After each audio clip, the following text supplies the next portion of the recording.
राजा शतानिक ने कहा, हे मुनि, आपने मुझे जातकर्म आदि संस्कारों के विषय में बताया।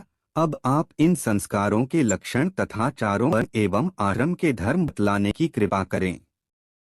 सुमंतु मुनि बोले, राजन, गर्भाधान, पुंसवन, सीमंतोन्नयन, जातकर्म, अन्नप्राशन, चूड़ाकर्म तथा यज्ञोपवीत आदि संस्कारों के करने से द्विजातियों के बीज संबंधी तथा गर्भ संबंधी सभी दोष निवृत्त हो जाते हैं। वेद अध्ययन, व्रत होम, त्रैविध व्रत, देवर्षि पितृ तर्पण, पुत्रोत्पादन, पंच महायज्ञ और ज्योतिष्टोमादि यज्ञों के द्वारा यह शरीर ब्रह्म प्राप्ति के योग्य हो जाता है। अब इन संस्कारों की विधि को आप संक्षेप में सुने। पुरुष का जात कर्म संस्कार नालक छेदन से पहले किया जाता है। इसमें वेद मंत्रों के उच्चारण पूर्वक बालक को सुवर्ण, मधु और घृत का प्राशन कराया जाता है। 10वें दिन, 12वें दिन, 18वें दिन अथवा 1 मास पूरा होने पर शुभ तिथि मुहूर्त और शुभ नक्षत्र में नामकरण संस्कार किया जाता है। ब्राह्मण का नाम मंगलवाचक रखना चाहिए, जैसे इंद्रवर्मा। वैश्य का धनयुक्त, जैसे धनवर्मा, और शूद्र का भी यथाविधि देवदास आदि नाम रखना चाहिए। स्त्रियों का नाम ऐसा रखना चाहिए जिसके बोलने में कष्ट न हो, क्रूर न हो, अर्थ स्पष्ट और अच्छा हो, जिसके सुनने से मन प्रसन्न हो तथा मंगल सूचक एवं आशीर्वाद युक्त हो, जिसके अंत में आकार, ईकार आदि दीर्घ स्वर हों, जैसे यशोदा देवी आदि। जन्म से 12वें दिन अथवा चतुर्थ मास में बालक को घर से बाहर निकालना चाहिए, इसे निष्क्रमण कहते हैं। 6ठे मास में बालक का अन्नप्राशन संस्कार करना चाहिए। पहले या तीसरे वर्ष में मुंडन संस्कार करना चाहिए। गर्भ से 8वें वर्ष में ब्राह्मण का, 11वें वर्ष में क्षत्रिय का और 12वें वर्ष में वैश्य का यज्ञोपवीत संस्कार करना चाहिए। परंतु ब्रह्मा तेज की इच्छा वाला ब्राह्मण 5वें वर्ष में, बल की इच्छा वाला क्षत्रिय 6ठे वर्ष में अपने बालकों का उपनयन संस्कार संपन्न करे।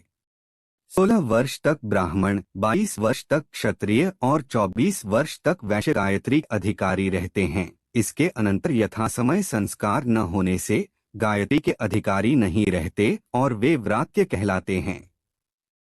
फिर जब तक व्रात्यस्तोम नामक यज्ञ से उनकी शुद्धि नहीं की जाती, तब तक उनका शरीर गायत्री दीक्षा के योग्य नहीं बनता। इन व्रात्यों के साथ आपत्ति में भी वेद आदि शास्त्रों का पठन पाठन अथवा विवाह आदि का संबंध नहीं रखना चाहिए। त्रैवर्णिक ब्रह्मचारियों को उत्तरीय के रूप में कृष्णमृग चर्म, रूरु नामक मृग का चर्म और बकरे का चर्म धारण करना चाहिए।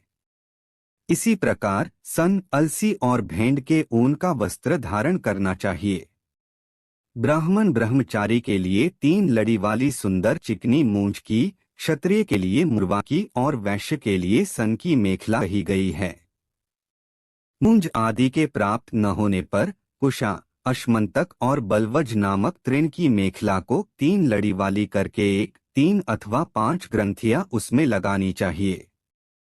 ब्राह्मण कपास के सूत का, क्षत्रिय सन के सूत का और वैश्य भेंड़ के ऊन का यज्ञोपवीत धारण करें। ब्राह्मण बिल्व, पलाश या प्लक्ष का दंड जो सिर पर्यंत हो उसे धारण करे। क्षत्रिय बड़, खदिर या बेंत के काष्ठ का मस्तक पर्यंत ऊंचा और वैश्य पीलू वृक्ष की लकड़ी, गूलर अथवा पीपल के काष्ठ का दंड नासिका पर्यंत ऊंचा धारण करे। ये दंड सीधे, छिद्र रहित और सुंदर होने चाहिए।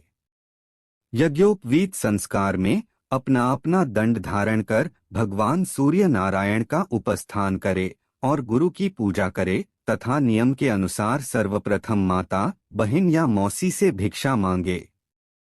भिक्षा मांगते समय उपनीत ब्राह्मण वटु भिक्षा देने वाली से भवती भिक्षाम में देहि, क्षत्रिय भिक्षाम भवती में देहि तथा वैश्य भिक्षाम देहि में भवती, इस प्रकार से भवती शब्द का प्रयोग करे।